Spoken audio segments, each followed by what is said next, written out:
نحمدہ ونصلی علی رسولہ الکریم اما بعد معزز ناظرین، السلام علیکم ورحمۃ اللہ وبرکاتہ۔ آج شعبان المعظم کی 12 تاریخ ہے۔ اب سے 3 دن کے بعد 15 شعبان المعظم ہے، جس کی رات کو شب براءت قرار دیا گیا ہے۔ براءت کے معنی ہیں کسی چیز سے بری ہو جانا، چھٹکارا حاصل کر لینا۔ چونکہ اس رات میں اللہ تعالی بے شمار انسانوں کو جہنم سے نجات عطا فرماتے ہیں، جیسا کہ حدیث سے ثابت ہے۔ آپ صلی اللہ علیہ وسلم نے فرمایا، حضرت عائشہ صدیقہ رضی اللہ عنہا کی روایت ہے کہ اللہ کے نبی نے فرمایا کہ اس رات میں اللہ تعالی بنو کلب کی بکریوں کے بالوں سے زیادہ لوگوں کو جہنم سے نجات عطا فرماتے ہیں۔ تو چونکہ یہ رات مغفرت کی رات ہے، اللہ تعالی بے شمار انسانوں کو جہنم سے نجات عطا فرماتے ہیں، اس وجہ سے اس رات کو شب براءت کہہ دیا جاتا ہے۔ آپ صلی اللہ علیہ وسلم کا معمول ویسے تو پورے ہی مہینے میں کثرت کے ساتھ عبادت کرنے کا تھا۔ حضرت انس رضی اللہ عنہ کی روایت ہے، فرماتے ہیں کہ آپ صلی اللہ علیہ وسلم سے پوچھا گیا ای الصوم افضل، تو آپ صلی اللہ علیہ وسلم نے جواب دیا شعبان لتعظیم رمضان، کہ شعبان کا مہینہ یہ افضل روزہ ہے۔ یعنی رمضان کے بعد نوافل میں جن روزوں کی سب سے زیادہ فضیلت ہے اور سب سے زیادہ عظمت ہے اور اہمیت ہے، وہ شعبان کا روزہ ہے، اس لیے کہ اس کے بعد رمضان کا مہینہ شروع ہو جاتا ہے، اور رمضان کے مہینے کی جو فضیلت ہے وہ کسی سے مخفی نہیں ہے۔ تو رمضان کی تیاری کے لیے اور رمضان میں اپنے آپ کو روحانی طور پر پہلے سے مضبوط کرنے کے لیے یہ شعبان کے روزے رکھے جاتے ہیں، توبہ استغفار کی جاتی ہے، تاکہ بھرپور اعتبار سے تیار ہو کر بندہ رمضان کے اندر داخل ہو۔ ایک اور روایت ہے، حضرت اسامہ بن زید رضی اللہ عنہ کی روایت ہے کہ آپ صلی اللہ علیہ وسلم سے پوچھا گیا کہ اس ماہ میں آپ کثرت کے ساتھ روزے کیوں رکھتے ہیں؟ آپ صلی اللہ علیہ وسلم نے فرمایا کہ لوگ اس ماہ کی اہمیت اور فضیلت سے غافل ہیں، حالانکہ اس رات میں یعنی 15 شعبان کی رات میں لوگوں اور بندوں کے اعمال اللہ تعالیٰ کے دربار میں پیش کیے جاتے ہیں۔ تو میں یہ چاہتا ہوں، مجھے یہ بات پسند ہے کہ میرے اعمال اس حال میں پیش کیے جائیں کہ میں روزے سے ہوں اور روزے دار ہوں۔ اسی طریقے سے عائشہ صدیقہ رضی اللہ عنہ کی روایت ہے کہ آپ صلی اللہ علیہ وسلم سے پوچھا کہ اللہ کے نبی، آپ کثرت سے اس مہینے کے اندر روزے کیوں رکھتے ہیں؟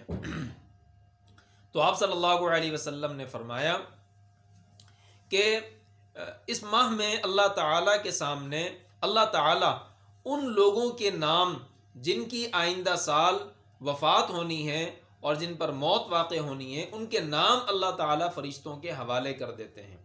آپ صلی اللہ علیہ وسلم نے فرمایا کہ اگر میرا بھی نام ان لوگوں میں شامل ہو تو میں اس بات کو پسند کرتا ہوں کہ میرا نام اس حال میں حوالے کیا جائے کہ میں روزے دار ہوں۔ بہرحال حضرت ام سلیمہ، حضرت عائشہ صدیقہ، ان دونوں ہی صحابیات سے اور ام المؤمنین سے یہ بات روایت کی گئی ہے کہ آپ صلی اللہ علیہ وسلم اس ماہ میں رمضان کے بعد جس مہینے میں سب سے زیادہ کثرت کے ساتھ روزہ رکھا کرتے تھے وہ شعبان کا مہینہ تھا۔ تو شعبان کا مہینہ ایک فضیلت والا مہینہ ہے۔ پھر اس رات کے اندر اللہ رب العزت نے جو 15 شعبان کی رات ہے، اس ماہ میں جو 15 شعبان کی رات ہے، اس میں اللہ تعالیٰ نے مزید خاص فضیلت یہ رکھی کہ اللہ تعالیٰ بے شمار انسانوں کو جہنم سے نجات عطا فرماتے ہیں۔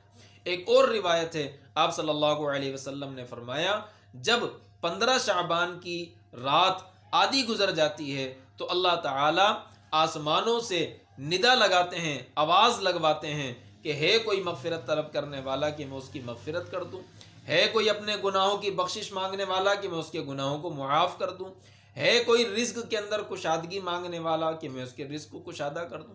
اس طریقے سے مختلف کاموں کے حوالے سے مختلف گناہوں اور گناہ گاروں کو آوازیں لگائی جاتی ہیں کہ بندے اللہ تعالیٰ کی طرف رجوع کریں، اللہ تعالیٰ سے توبہ استغفار کریں اور اپنے گناہوں کی معافی مانگ کر اپنے آپ کو جہنم سے نجات حاصل کرنے والوں میں شامل کروا لیں.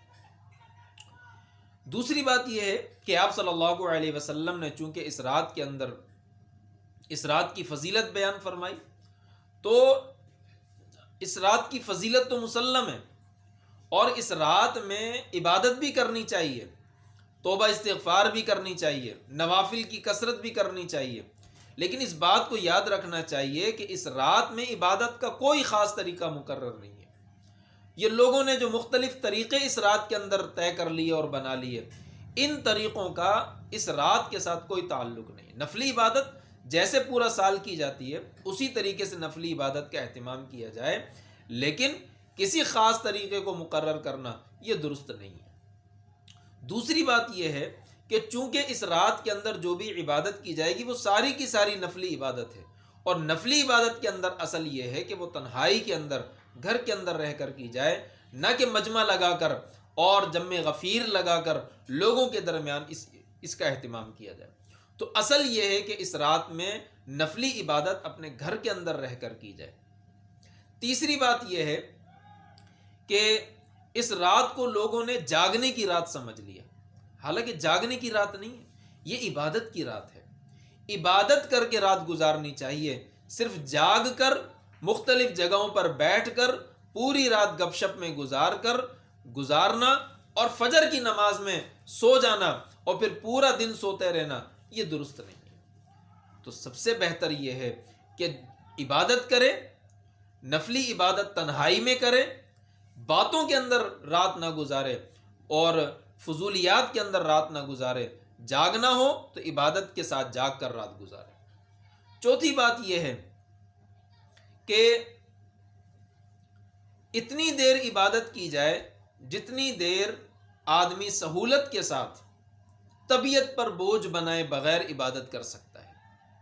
بعض لوگ زبردستی جاگتے رہتے ہیں اور عبادت کرتے رہتے ہیں اور غنودگی اور نیند کی کیفیت کے ساتھ عبادت کرتے رہتے ہیں، اور پھر جب صبح کا وقت قریب آتا ہے اور فجر کی نماز کا وقت قریب آتا ہے تو سو جاتے ہیں.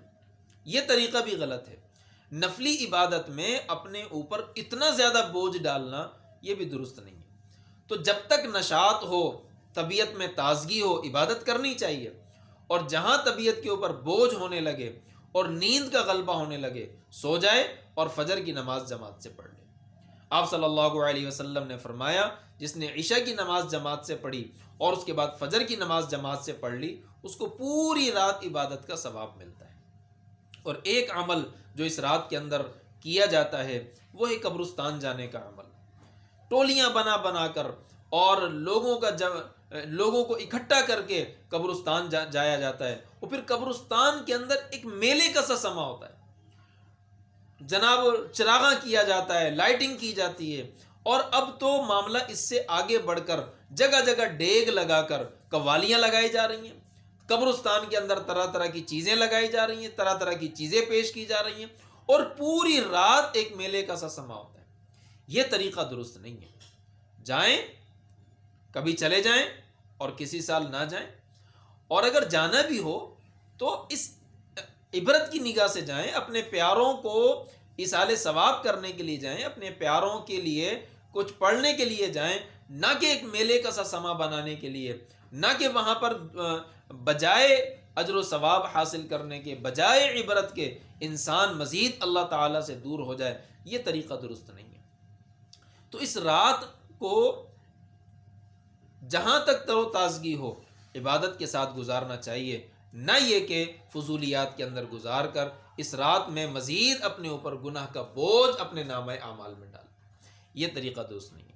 اللہ تعالیٰ سے دعا ہے کہ اللہ تعالیٰ اس رات میں ہمیں اہتمام سے آپ صلی اللہ علیہ وسلم کی تعلیمات کی روشنی میں اس میں کسی بھی قسم کے اضافے کیے بغیر عبادت کرنے کی توفیق عطا فرمائے، اور ہر قسم کی فضولیات سے، ہر قسم کی بدعات سے، ہر قسم کے غلط کام سے اللہ تعالی ہماری حفاظت فرمائے۔ وما علینا الا البلاغ۔ السلام علیکم ورحمۃ اللہ وبرکاتہ۔